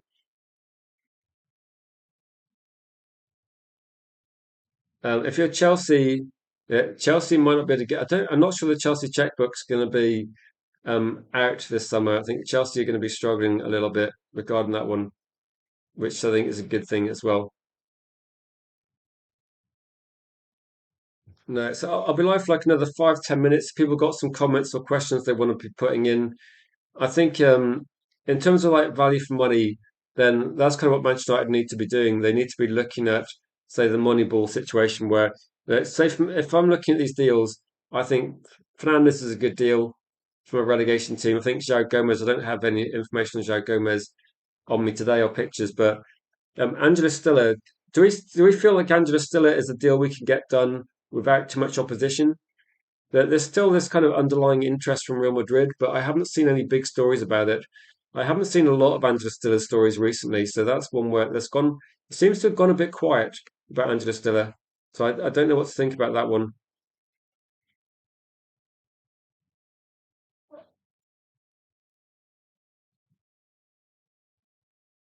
Yeah, big up to you, Genghis. Thank you for tuning in.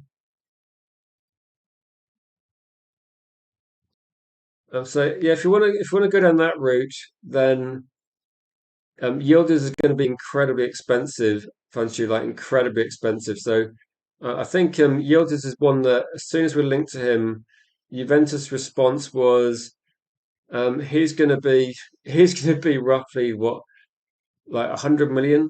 I think that 100 million pounds is how much you're going to have to pay to try and get We're good. him at the club. So I think Yildiz is one for maybe a different time. Like, I don't think we're going to be seeing. I don't think we're going to be seeing Manchester United do that sort of deal.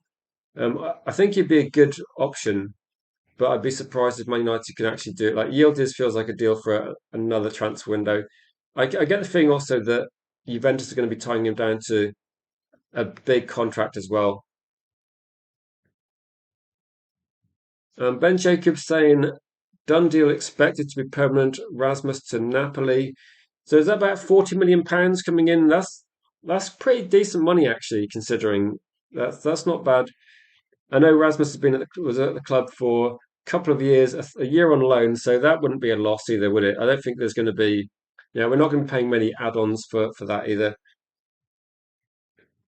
So you think the Brighton PR team are pushing Belieber into United and putting all those rumours on the market because I think it's underlying data. I think it's like a data signing. I think it's there's a reason why Man United want Belieber, and there's a few things regarding that one as well. Big up to you, Niall. No, yeah, things have come back now. We've managed to get 800 subscribers, and we've managed to get channel memberships back on board. We're going to get custom emojis back on board. So yeah, 800k would be insane. We don't have 800k. We have 800, but no, hopefully we'll push towards 1k. We did get 10k last year, so hopefully we can get back up to that one. But good to see you, Niall. Good to see you. Hope you're having a good day. I've got the kind of channel badges back, the same ones as before. So let's go through a few of the comments as well before we wrap up. And Funch is saying you see Belieber and Manu as better balanced than anyone just mentioned, aside to many. I think when it comes to balance, and there's lots said about Belieber and Manu over like the last couple of months, last 6 months regarding Belieber. I think Manchester United scouts generally know what they're doing. I think the way we've been scouting players recently and the way they've been fitting into our team has worked quite well. I would be surprised if Manchester United, there's so much data on Belieber, there's so many games they can watch, there's so much information out there that if they're looking at Belieber and they sign him, then I would be saying, right, okay, that I would be behind this. I'd be behind the transfer because I think it would. So far transfers we've made in the last 18 months, 2 years, I think largely have worked out quite well. The ones we talk about as not working out quite well, the only one really was Agate, and I think that the Xerxes signing didn't make a lot of sense. But Baliba's got Premier League experience. He's not going to have the issues that Xerxes and Agate had, and I think that's what they're looking at as well. I think they see a signing here that makes a lot of sense long term.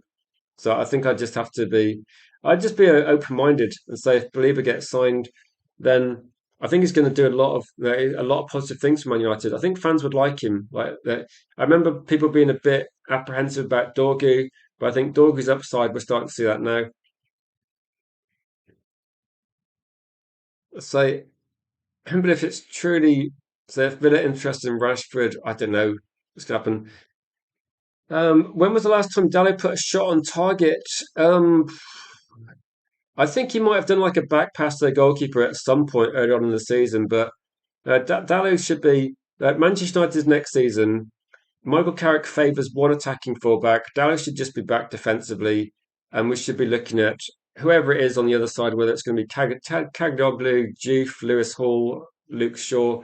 Then the left's going to be further forward attacking wise, and that'll be our balance. So yeah, he's definitely been linked a little bit as well. I don't know how much he would cost, but no, I think we will be linked to a left back. And I'd be surprised if it, given that we've only got Luke Shaw at the club, and I think Harry Mass has gone out on loan, but I don't see him necessarily coming back. Yeah, when you're looking at the transfer stories, and we look at it every day, Man United are relentlessly linked to left backs and left wingers. Like relentlessly, every single day there's a different story, and midfielders there's a different story. Unless every single journalist out there has zero idea on what's going on. Manchester United are going to sign left-sided players and midfielders this summer transfer window. There's literally going to be no surprises in terms of which positions they are. I think it seems like a good blend. I think some of the things that some of the things that not Dallo that Baliba is very good at, then Maina might not have the strength. And I think some of the things that Maina is very good at, Baliba is going to be not his strength either. So I think overall, yeah, overall it could be it could work out quite well. Like football is about partnerships, about understanding, and we could see like Maguire with Aiden Heaven looks like quite a good partnership. You see Mainu plus Fernandez, quite a good partnership, and I think overall across the pitch, you just see some good things happening.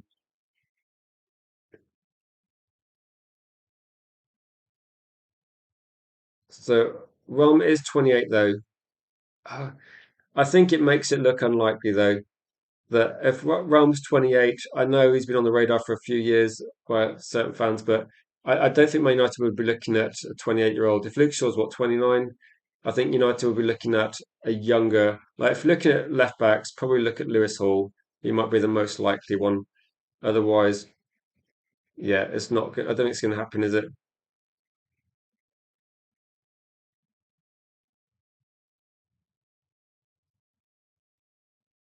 So I can't say too much. I can't say too much, Ryan. But it says that is the Premier League equivalent of all the kids on Sports Day getting a medal. Yeah, he turns up, doesn't he? He'll keep turning up next season. I'm not going to say anything too negative about Dale because he didn't, he's not making big mistakes. But the thing is going to be if you're going to make a list of things in the team to fix, where would Dalu come into it? The first thing you would do is like go right, fix midfield. That's two to three positions. Then the next thing you're going to do is like, okay, right, we need some backup with Luke Shaw. We have no other left back options. And then you look at the left wing position or backup striker. You got those positions first. So yeah, if Man United signed 8 players, I would say and look for Dallo or Mazraoui upgrade on those players. But we're not going to sign 8 players, are we? We're probably going to be signing like 5 or 6. And then in that instance, I think three midfielders, two left-sided players, and it makes sense. And then it would be absolutely ideal. Should we? Do people want to do the stream for like another 5 minutes, or should we wrap up then? If there's any like, if there's a final question, I will be like possibly live briefly, like maybe like 7 to 8. But Jules will be doing a late night stream. Maybe I'm not sure exactly what starting time, but it will be a bit later today, for you to catch up. But we're going to try and do regular news streams throughout the up to from now on and through the transfer window as well. If you are new as well, let us know in the comments if it's the first time you've watched, and if it is, welcome to the community. There's a good mix of people in the chat, and I think a lot of people are they're regularly posting information and updates throughout the streams as well, kind of making it quite useful to everybody watching, and it's actually useful for myself as well. So I agree. Unfortunately, we have a bigger priority. Dallo stays fit. Uh, Dallo is like probably Dallo's whatever he's doing behind the scenes to keep himself fit and available and all good. Then whatever's happening for that, we can say no, at least Dallo's doing that. At least he's looking after himself. That's what we can say. So I'll say something nice about Dallo every so often. At least Dallo's like fit and available. So well done, Dallo, for that one. So, well, okay, we'll do like another. We'll stay live for like another 5 to 10 minutes. But if people watching, if you're able to share the stream to try and reach like a few new faces as well, try and reach out to a few people that used to be in the comments last year that we can't find anymore. That would be ideal. Wouldn't be surprised if Spurs got Marcus Rashford. I'd be surprised if Marcus Rashford looked at Spurs and thought, "That's where I see the rest of my career." I think that that's. I think Aston Villa's more likely. If I'm Marcus Rashford, I'm just looking at Spurs as a now. What Spurs got to offer? Like if they avoid relegation, that what's the high point for Spurs? They were down the league last season, so they literally haven't improved at all league wise. So I don't see I don't see what Spurs would offer Rashford. Do we want to see Shaw stay long enough to fill out his contract?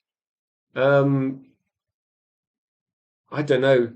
I think with Luke Shaw, he's probably going to be backup, isn't he? But I think Luke Shaw will be back up. Or if we sign someone like Lewis Hall, then we're kind of like edging Luke Shaw out the door. But I think we need to get some cover as well.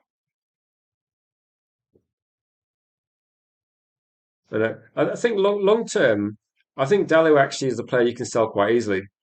So I think long term you can sell Dallo and reinvest the money. But I don't think there's enough.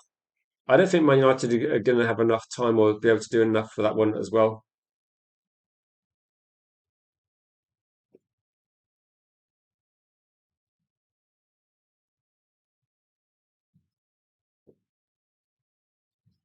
So Spurs are something to play for. Well, avoiding relegation. I don't think Marcus Rashford wants to play for the avoided relegation trophy. So, no, I don't know. I don't know. No, I think with this one, I think it's. No, I think Bilal, you make a good point that yeah, things moving in the right direction, and people do know about the channel existing now, and I think it's going to be. Yeah, over the next few weeks, it's going to when it gets up to the summer, it's going to get busier. I know for sure. I say Dallo is fortunate Mazraoui's not fit enough to displace him. I mean, Mazraoui might be, if you're going to replace the right back, maybe Man United replace Mazraoui and get someone in to actually take Dalot's position because Mazraoui's not really doing it either. So yeah, I'm not. I did say to people I would never talk about this player, so I won't mention the name. But um, did it? The question I've got though, just for United side and other people, how long a contract did this person sign at Chelsea? Because I'm hoping if it was an 8-year contract, it would be genuinely good news for Man United, wouldn't it? Can you imagine if he signed an 8-year contract with Chelsea? That would be great. But honestly, I don't know how much it is going to be. Is it 5 years? 5 years. What, four more to go? Oh, that's quite funny, isn't it? So that would be quite funny. 7-year contract. Is it definitely 7 years? Wow. So sometimes I think about it. Do you remember when we loaned out Sancho to Chelsea? I was thinking, imagine if Chelsea had signed Sancho on an 8-year contract and had to deal with him for that amount of time. No, Chelsea have got problems, haven't they? Like Chelsea got all these people on really long contracts. They're not playing great. 7-year contract. No, cheers, Gregory. So 2032. Wow. If you're going to be, cheers, guys. Great information. Everyone's like all over it. So cheers for that. No, Dabas, I can't mention his name. Imagine someone that's not Sancho that used to play for Man United that's not great. That's what we're talking about. So that's what they're talking about, unfortunately. So yeah, no, 7-year contract, 7 more years. Unlucky Chelsea fans. 2032. Man United are probably we probably won the league by then. If, but I guess he's going to get sold, isn't he? But yeah. So Chelsea players yesterday said we have enough. They've had enough of the blue co plans. Yeah, the plan for Chelsea is just. I don't know what they're expecting, but it's quite funny to see that one opposition team just crumble as well. So, Natasha, welcome to chat. So, I thought United wanted top targets, but they're looking at cheaper options. Who do you want, Natasha? Like, the stream's about to end in a couple of minutes. Who do you want? Like, if you're saying you want top targets, okay, put three names in the chat of what you consider to be top targets, okay? But anyone you want to talk about, anyone you want to list in the chat, if you want to put three names in the chat you think Man United should be getting, if you pick ones that don't even want to join Man United, then I'm not sure what you're expecting Man United to do. Like, if somebody picks a player that doesn't want to join Man United, say, okay, so three options you want: Tonali, Anderson, Diamonde. Okay, so if Anderson chooses Man City, who'd you go for then? Because you got to have a backup, haven't you? Like if you don't like if you want to get Anderson, but Anderson chooses Man City, then I think Diamonde is a yeah he's on the radar, but he's a left wing option. So give us three midfielders that doesn't include Anderson, Natasha. I'd like say imagine that Anderson goes to City. Diamonde is not a midfielder, so pick three midfielders that you want as options. So Diamande doesn't want United. Okay, so just three options that are potentially, if you pick a player that's not linked to Man United, So Berber says, I think we get Belieber too many Fernandez. To be honest, actually, based on what I've done over the last couple of weeks, if we got this, I would be pretty happy, Ryan, to be honest. If Man United got Belieber too many and Fernandez, I would be quite excited. I think they're good options. But so I think that too many comes in, too many plus Mainu could be similar to Casemiro plus Mainu. Belieber is a bit of a wild card, but I think he brings something different. And I think Fernandez is a good player that improves as well. So yeah, and why not? Yeah, um, why not bring Mbappe at the same time? I just mean like sensible. Like Man United can't buy, they can't buy players that are not going to be leaving their clubs. I mean, you have to be realistic. I'm sure that if I was going to put together Man United's transfer list, I'd probably go, okay, Anderson, too many. Yamal would be quite good, wouldn't he? Diamondi would be quite good. Let's get Mbappe in there. Maybe Vinicius for the bench, bit of an option there. We could maybe look at trying to bring in, I don't know, who else were we looking at? Let's get Kadioglu plus Balde as like cover, maybe to replace Luke Shaw. We could bring in Theo Hernandez, possibly. Yeah, you have to be realistic and say that Man United can't buy everybody. And if you're looking at some of the transfer values, we can't like. Let's get Kvaratskhelia in. Let's get Kvaratskhelia in on the left. Let's get Diamonde as backup. Why not? Why not get Yamal? I mean, God, our left-hand side would be absolute fire then, wouldn't it? But it would be bloody expensive. And then maybe we could get Haaland, maybe get Haaland for like backup striker position. I think he could do a job. I think he would do all right, wouldn't he? So we could get Haaland in as backup striker, maybe Mbappe. Mbappe is Mbappe watching from the bench at this point? But where's Mbappe getting in the team? Is he going to bench? Is he going to bench Kvaratskhelia and play on the left? Is he going to bench Haaland and play up front? I don't know. It's not a bad shout, is it? So I think in the real world, you don't get Mbappe, Haaland, Kvaratskhelia. So I think in the real world, these players are unavailable. Donnarumma's not a bad backup, to be honest. It's not a bad backup. Okay, so back to reality, Gordon. Gordon, after that kind of like 30 seconds of fantasy football, Gordon's like quite underwhelming. So it's probably bad timing. Apparently, apparently Gordon's representatives are actually in Barcelona at the moment having meetings with Barcelona. So it looks like Gordon's representatives and Barcelona is like serious kind of conversation with Barcelona. So I don't know what the situation is, but whether Barcelona are just looking at, I don't know what sort of deal they do there, but they're very dodgy, aren't they? So I think Barcelona might be looking at Gordon, and I think that's just yeah, exactly. I think when you become realistic, it's kind of more difficult, isn't it? Like when you actually look at players that want to, when you if you consider the transfer window with what's financially viable, and each individual player, they might be at good clubs already and not want to leave. They might have preferred destinations. You know, it's not as easy as people think it is. Like we can't just go like let's buy Cavaschellia because Cavaschellia might have zero chance, zero interest in coming. So it's really tricky. And so they'll be bringing back. Well, I think Rashford will be going somewhere else. So, yeah, but Barcelona have got the most bizarre financial situation in any club. I have no idea what they do, but they seem to have this situation where they can't afford to buy Rashford, so they're going to buy Gordon at potentially double the money. And the only thing I can think of is that maybe Gordon's are going to be on a lower salary, which makes it a similar deal over a 5-year period. So if you consider Rashford's on maybe over 300 now with Champions League bonus, and you're looking at how much is Gordon going to be? I have no idea what it's getting paid at Newcastle, but it wouldn't be that insane. So if you're looking at what would the difference be, like maths wise? If Rashford's going to get paid maybe 150k more than Gordon, that's about 7.5 million per year. And if you're looking at 5-year contracts, like 35 to 40 million difference in salary, maybe it's actually, maybe they can actually do the deals for similar price, and it could be like they could do a similar sort of price. But a big up to you, Helgi, my man. Um, say Barcelona, yeah, Barcelona is the most annoying club ever. I'll say that it's the poorest, richest club in the world. It's possibly one of the most annoying there. So I just went a bit off track, people, because apparently Man United aren't being bold enough because we're not buying Haaland and Mbappe or something. But you have to be realistic and say that the targets are the targets, aren't they? And I can't put a picture of Mbappe on a thumbnail and say Mbappe linked because it's never going to happen. If you're on the board, you would go and get top targets, not waiting till after the World Cup or too late. But the top targets you mentioned are players that maybe don't even want to join Man United, though.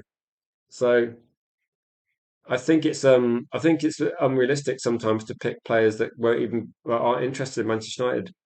That the players we're looking at, are feasible targets. That's what we're discussing.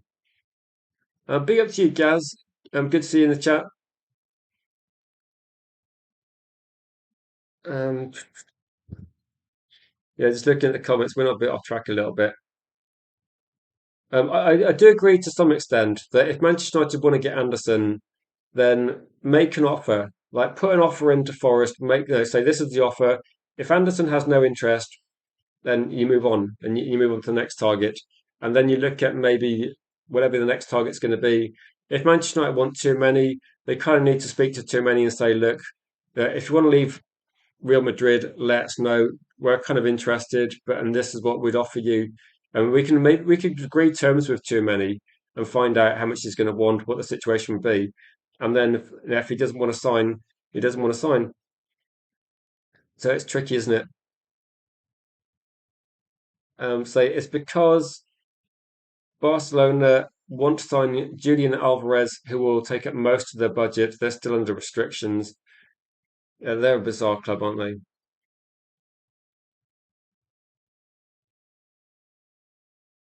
So there's reports United looking for a backup keeper. I think Anana, apparently Trabzonspor are making an offer for Anana, like a permanent deal. So I think somebody said that in this morning's one. So I think that's going to be a done deal as well. So I think that's going to be something to look out for.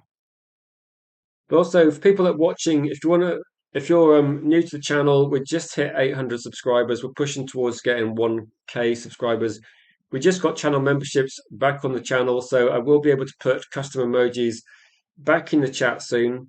If anyone's got any suggestions of what emojis they would like to see, I think last time we used to have current football players, current manager, those sort of things on there. So that's something that we'll try and bring back really pretty soon. I might be able to put them on tonight, so I might be able to put a few more on for or a few on to start with. So if anyone's got any suggestions, that will be something we can have in the comments for sure. And maybe I'll bring the bottle back a little bit, for a tiny bit. I say, where's a better emoji? Uh, Possibly. Where's the better? Someone gifted a channel membership earlier. So where's the better? Like in the membership group. There could be. There could potentially be emojis for like regular guests on the channel. That's something we could consider. So we could consider that. I'd have to ask him first if he's happy with that sort of thing. But no, potentially, if someone's going to be like a big part of the channel, we could be looking at that. So that would be quite fun. But I'd have to ask permission of the image holder himself to see whether he wants that at all. But we'll see. We'll see. Please make Helgi emoji a Coke. Look, I can do a few things with like ChatGTP, so I could try and make a Helgi Coke emoji as well. Possibly. We'll have to see regarding that one. I don't know. Maybe we could do that. Maybe to make the channel unique, maybe that's what we could do. We could actually look at making some custom emojis of like the main guests, I suppose. So I don't know if Helgi's like a Coke. The drink we should then yeah that'd be quite fun. I'd have to have a good option for myself and with a better that can complement that. But yeah, food works quite well. We could be looking at that. So right, so I'm kind of I'm kind of skimming through the comments. I went for people that just joined. It's a good community. We sometimes go a little bit off track, but we then bring it back and bring it back. Um, Yeah, if Helgi loses his bet and has to shave his head, then there will be a different emoji for Helgi for sure. But I posted something on the community page that under members stuff, so people can have a look at that one. But and the first plan with Rasmus, say 40 million Napoli getting say We should get Fernandes and Believer before any club joins the race. We should do, shouldn't we? I think Man United just need to maybe make a decision about Michael Carrick, get that done, and then as soon as that's done, it would be good. It would be good. Um, we could, yeah.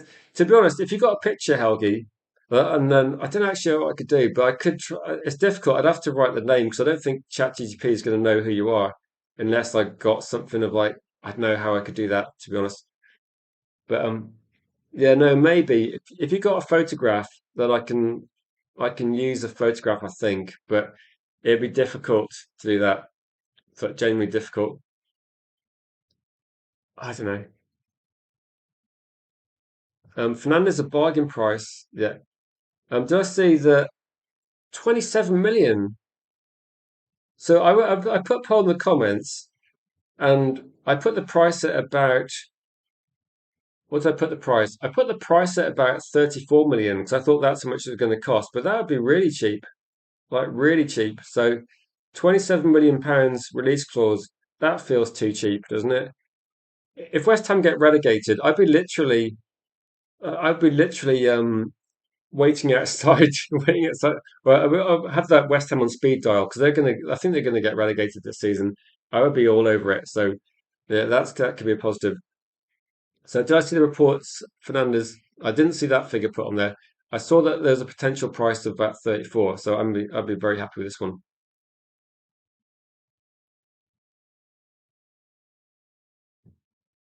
Yeah, maybe I should ask Jarvis what he uses to edit pictures.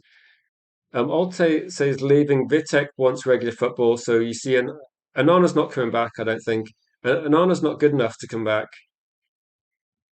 I think there's going to be. I don't think Manchester United want a lot of money for Anana, and I think his salary is not particularly high either. So no, I don't think it's going to be. I don't think it's going to happen.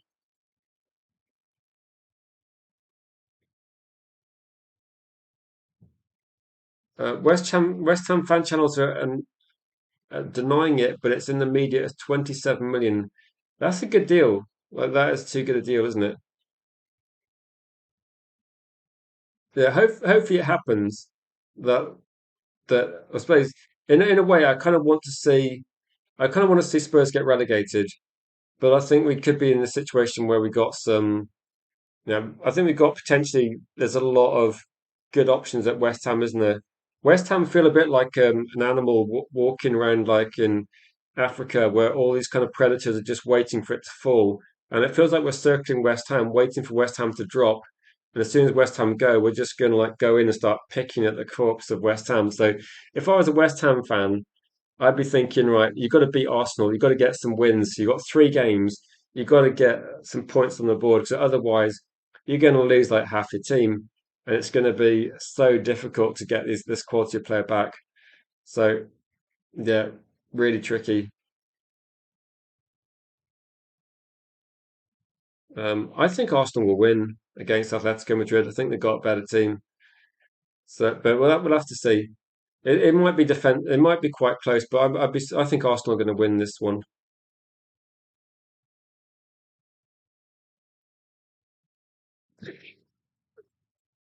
Okay, I'm looking at your comments. You think West Ham will stay up? They need to get something against Arsenal, though, don't they? But I think we're going to see West Ham like pretty much decimated by Premier League scavengers. I think it's going to be yeah, and bad for them. I say United simply want Onana to stop point. I think at the moment, I think that we're looking at Onana as like he's not going to be at Man United, is he? He's not going to be there again. It's just not allowed. So,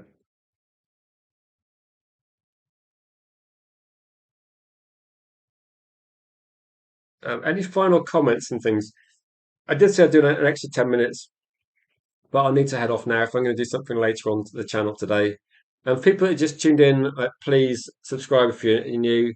And if you're watching for the first time as well, say hi in the chat. There was a couple of people that I did see early on in the stream as well that were new. So welcome to the channel as well. Thanks for posting like some interesting comments as well. For some reason, when I did a poll, I was trying to promote Fernandez. I was trying to like push Fernandez as being the best option, but people still voted for Angela Stiller. This is nothing negative about Angela Stiller. It just feels like Fernandez could be like a really good deal. It feels like it could be like a top quality deal. So I hope West Ham go down. I want Fernandez and Juve. How much can we get Juve for? Like, how much do you reckon? I do like this as well. I mean, I can make the thumbnail double deal pretty quickly. Let's get Juve plus Fernandez. That if we can get Fernandez for 35 or like even like high 20s, let's say 30 average, we can get both. Can we get both these done for like less than 50? Then I mean, so we could we get this deal done for 50, or do we have to spend more if we send them? We might spend more if we send them Agate. Like Mount's going to be too big a salary, isn't it? I think if you get relegated to the Championship, the last thing you want is like Agate in your team, isn't it? Like, what is Agate going to do? Like, if I was a West Ham fan and I don't know, you have like you're watching Fernandez week in week out, and then you kind of like end up having to watch Agate. I don't know what's the equivalent. It's like having like people talking in the comment. What was the comment? Who were you talking about earlier, Ryan? But it's like having like I'm trying to think who the option that. No, it's just it doesn't make a lot of sense for West Ham, does it? Like, there's no way they would take this sort of deadwood at their club. They couldn't afford the deadwood, I don't think either.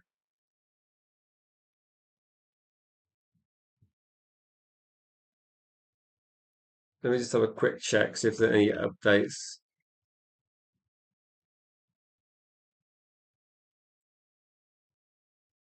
No, most of the comments in the last 10 minutes seem to be about Sydney Sweeney for some reason.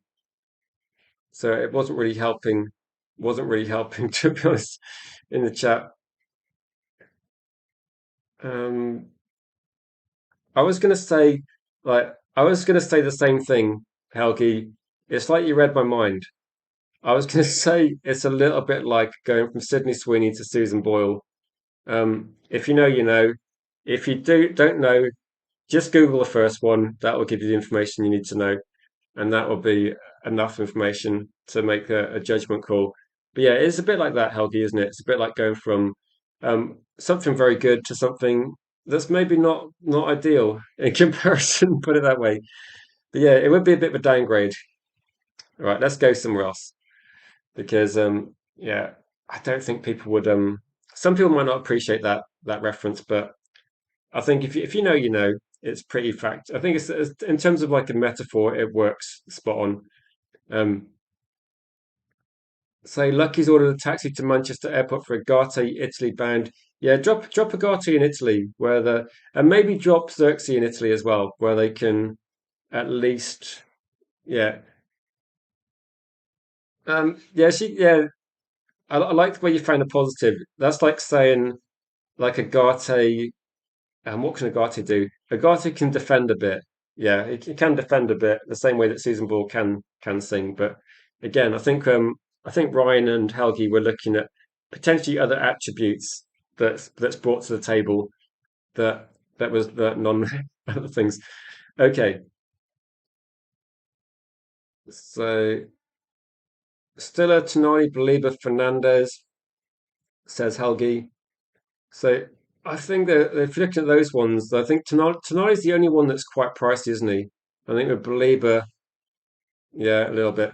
Yeah, I think jokes aside, I think Agate and Xerxes might be both quite effective in that league. But I think you could see, I think Agate would be okay, and I think if you're looking at Xerxes, I think Xerxes would be quite decent in that league as well. So it's not too bad. Um, so you think you would get Stiller for 35? I think the valuation of Stiller is like more like 50 plus. So I think you might be looking at more like 100, like 200 million. But I would say Tonali, 70 is like a stretch, but you never know. You never know. I think Tonali for 70. Belieber, like I think you're being a bit generous. You're kind of, I think, Helgi, I think you're expecting Man United's negotiation to be a bit too effective. So, would Jemba have done better for us had Sir Alex Ferguson given him more game time? Um, I very much doubt it, to be honest. I think Jemba got an appropriate amount of game time and just wasn't good enough. Um, I think Agate, yeah, I think Agate, to be honest, I think Agate would be quite competitive in my garden. But when we're talking about elite football in the Premier League, aren't we? And when we're talking about elite football, I think we need more. I think we need more, and I don't think Agate provides that. I mean, I can look very effective in my garden as well against younger children, but if you drop me on the pitch at Old Trafford, it would be a massive stretch. So, um, I think jokes aside, he's not good enough, is he? Obertan looked about 40 when he was like mid 20s. He was like the worst downgrade from him from Cristiano Ronaldo ever. Okay, so thanks for the sensible comments, Gaz. Says forget Tonali. Fernandez matches all his stats for a third of the price. And for yeah, Fernandez, it could be like properly good value, couldn't it? It could be like Tonali's 18 million, and I was joining in the stream this morning. Toon Tactics TV, Newcastle content creator, was in the conversation saying Tonali, they kind of want to sell him. They want to get the price, so they would be happy with 80. I think United can get Tonali for a bit cheaper if we really push. Like there's other options on the table which I feel are a bit more effective as well. So still a Fernandez and Belieber mainly. I think so. I think that's feasible, isn't it? That I think Man United can get. We can also walk away from deals if they're deemed too expensive. So if we say to Newcastle 75 million, I don't think anyone's actually going to be dropping more money on Tonali than that anyway. So I think we can look at Tonali and say 75 million, get the deal done. If we don't get the deal done, then we'll go, right, in that case, we're going to buy Belieber, or if we're not going to buy Belieber, we're going to get Fernandez or Scott or something. So I think there's definitely going to be, some options out there as well. Um, Yeah, he could. I think for tonight it could just be price, couldn't it? And I'm not sure regarding that one. Bellion, I remember him briefly. He was quite cheap though, at least. At least it wasn't like 50 million. I do remember like Malik. Was it like Salif Diarra and someone else that Liverpool bought at the same time? So we weren't the only the only team to like buy a few maybe speculative signings that were quite cheap. But no, yeah. So I'm going to finish literally in like a minute now. So three are too many. Fernandez and Hackney. Um, they're really good options, aren't they? I would say that for me, if you replace like Hackney with Belieber, that might be my three options if the price is right. I think that's going to be, I think it's quite sensible to try and do that one. And if you're looking at an average price, I think 50 to 60 is about an average price. If you're going to go up a little bit more for too many, then maybe go a little bit cheaper and go down the lower end. So I think there's going to be, yeah, Man United can easily get three midfield players in, so it's not really a problem. Was it 50, 70, 30 million? Yeah, you're looking at like say Hayden Hackney or João Gomez or a relegated West Ham giving us a cheap option on a player. There's lots of options, isn't there? Like a lot of good options. So I don't mind. I don't mind that at all.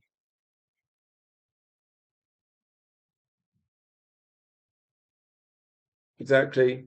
Exactly. I was saying the same thing that if you get if you get sensible price midfield options, you can get a left back, a left wing, a backup striker. I think might be a left wing will be the backup striker anyway. So I think you can do a lot of things. You can sign so many players that even Dallo might be questioned. But no, you can actually do this, can't you, in one window? It's not, we're not, if we're having a conversation, if we were sat here saying, oh, Angela Stiller's like 80 million, oh, like look at Fernandez, he's like 70 million, but we're not saying that. These players are available at a sensible price. So, and I think also it might be interesting to see if we do go for like a wild card, like a one signing we've not mentioned, because that would be quite fun to see. I'd say niche fans got an opposite view, saying 150 million and you buy only one player for Anderson. You want what? Is this your strategy? Get Thwaites and Mazraoui to come into our midfield, That would be a bit unconventional. Okay, I think that's a big stretch to say Mazraoui can come in and do a midfield job based on, I don't know, not a lot of evidence. I think it's quite risky to spend 125 million pounds on one player and then hope an academy player is going to be backup because that would be if you go from like Casemiro to Anderson's one thing, but if you want to get rid of, I suppose like Collier's been replaced by Thwaites, get Mazraoui, I don't know. It feels a bit of a bizarre transfer strategy, niche fan if I'm honest, but it's a different use of the money, I suppose. So that's what you're spending at 125 million pounds on just one player. Okay. If Man United did that, then I'm not sure people would be very happy with it. It would be an interesting one.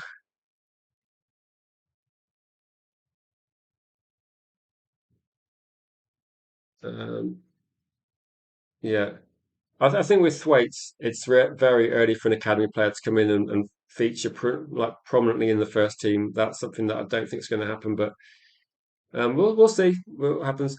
But United, so Dice is definitely one big money signing. Probably believe it. There's probably going to be options. And Fletcher twins maybe slightly ahead, so maybe there's going to be yeah, there's options, isn't there? But I think if you're looking at an academy option, I think it's difficult to predict, isn't it?